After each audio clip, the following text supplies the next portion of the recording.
కేవలం 5,000తో 605 గజాల భూమిలో 630 స్క్వేర్ ఫీట్ సింప్లెక్స్ హౌస్ కేవలం 36 లక్షలు మాత్రమే. ఈ ప్రభుత్వం ఎంత దివాలాకోరు ప్రభుత్వం అని చెప్పడానికి నేను చెప్తా ఉన్నా.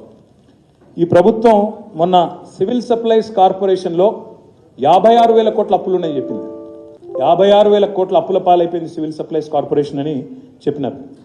ఇది ఈరోజు ఉదయం సివిల్ సప్లైస్ కార్పొరేషన్ ఏం చేస్తుందంటే తాత్కాలిక క్యాష్ క్రెడిట్ లిమిట్స్ తీసుకుంటుంది. ఎందుకంటే వాళ్ళు సేకరించేది ధాన్యం, ఆ ధాన్యాన్ని మళ్ళీ తిరిగి అమ్ముతారు, వచ్చిన పైసలు వచ్చిన వాళ్ళు సేకరించేది ధాన్యం, ఆ ధాన్యాన్ని మళ్ళీ తిరిగి అమ్ముతారు, వచ్చిన పైసలు వచ్చినట్టు మళ్ళీ ఒక రొటేషన్ సిస్టంలో కట్టుకుంటూ పోతూ ఉంటారు.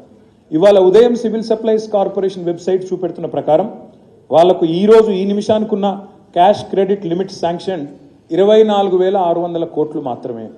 4 రోజుల కింద ప్రభుత్వం చెప్పింది 56,000 కోట్ల అప్పులు ఉన్నాయి సివిల్ సప్లైస్ కార్పొరేషన్ కానీ వాస్తవ ముఖ చిత్రం ఏంటంటే అది క్యాష్ క్రెడిట్ లిమిట్స్. అవి అంటే ఇంకొక మాటలో ఇంకొక అడుగు ముందుకేసి చెప్పాలంటే ప్రజలకు అర్థమయ్యేటట్టు చెప్పాలంటే సివిల్ సప్లైస్ కార్పొరేషన్లో 56,000 కోట్ల అప్పు ఉందని ప్రభుత్వం చెప్తోంది. కానీ వాస్తవం ఏంది అంటే అదే సివిల్ సప్లైస్ కార్పొరేషన్ దగ్గర 30,000 కోట్ల విలువ చేసే ధాన్యం వాళ్ళ దగ్గర ఉంది. ఆ ధాన్యం అమ్మితే, ఆ స్టాక్ అమ్మితే 30,000 కోట్లు తిరిగి వెంటనే ప్రభుత్వానికి సివిల్ సప్లైస్ కార్పొరేషన్కి వస్తాయి. రెండవ మాట, ఆల్రెడీ అమ్మిన ధాన్యం ఫుడ్ కార్పొరేషన్ ఆఫ్ ఇండియా నుంచి రావాల్సిన పైసలు 16,000 కోట్లు ఉన్నాయి. ఆ రిసీవబుల్స్ని, ఈ స్టాక్స్ని రెండింటిని చూపకుండా, రెండింటి గురించి మాట్లాడకుండా 56,000 కోట్ల అప్పు, 56,000 కోట్ల అప్పని దాన్ని కూడా ఇగో ఇంట్లో లోడ్ చేసిండ్రు.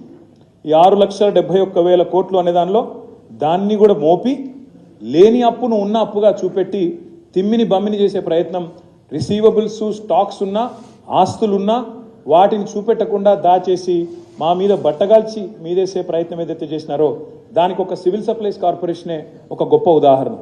మీరు కూడా ఇప్పుడే పోవచ్చు. ఈరోజు ఆదివారం, వెబ్సైట్ ఈరోజు ఇంకా కూడా ఆనే ఉంది.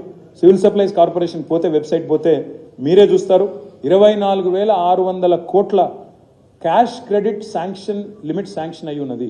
అది కూడా డైనమిక్గా ఎప్పటికప్పుడు మారుతుంది. రేపు మీరు చూస్తే స్టాక్ అమ్మిన అనుకోండి, ఇంకొన్ని డబ్బులు వస్తాయి కాబట్టి అది ఇంకా తగ్గుతుంది. రిసీవబుల్స్ వచ్చినాయి అనుకోండి, అది దాదాపు 10,000కో 5,000 కోట్లకో తగ్గిపోయే పరిస్థితి ఉంటుంది. కాబట్టి ఇది చాలా ఇంపార్టెంట్ స్లైడ్. దయచేసి నేను మీడియా మిత్రులను కోరుతా ఉన్నా, అదేవిధంగా మా నాయకుల్ని కూడా కోరుతా ఉన్నా, ఇది చాలా ఇంపార్టెంట్ స్లైడు. ప్రభుత్వం యొక్క వాదన శుద్ధ తప్పు. కేవలం స్థూలంగా మొత్తం రాష్ట్ర ప్రభుత్వం మీద ఉన్న రుణాలు ఇవి కూడా లాంగ్ టర్మ్ రుణాలు, ఇవి అన్నీ కూడా 10 ఏళ్ళ పైబడి, 15 ఏళ్ళు, 20 ఏళ్ళు వాళ్ళు మాట్లాడుతున్న మాటలు, పుట్టబోయే బిడ్డ మీద అప్పు పెట్టినారు, ప్రతి మనిషి మీద అప్పు పెట్టినారు అనేది అయితే మాట్లాడినారో అది శుద్ధ తప్పు అనే మాట నేను మీకు విజ్ఞప్తి చేస్తా ఉన్నా. ఇంకొక మాట కూడా చెప్పాలి. రాష్ట్ర ముఖ్యమంత్రి గారు స్వయంగా చెప్తారు ఆర్టీసీ అప్పుల గురించి. ఆర్టీసీ అప్పులేదో కేసీఆర్ ప్రభుత్వం వచ్చినాకనే చేసినట్టు ఇవాళ ఒక పేపర్ రాసింది. మేడ్చల్లో భూములు తనఖా పెట్టినారు అని చెప్పి అడ్డంగా రాస్తున్నారు. ఆర్టీసీ అనే కార్పొరేషన్ భూములు ఉన్నాయి.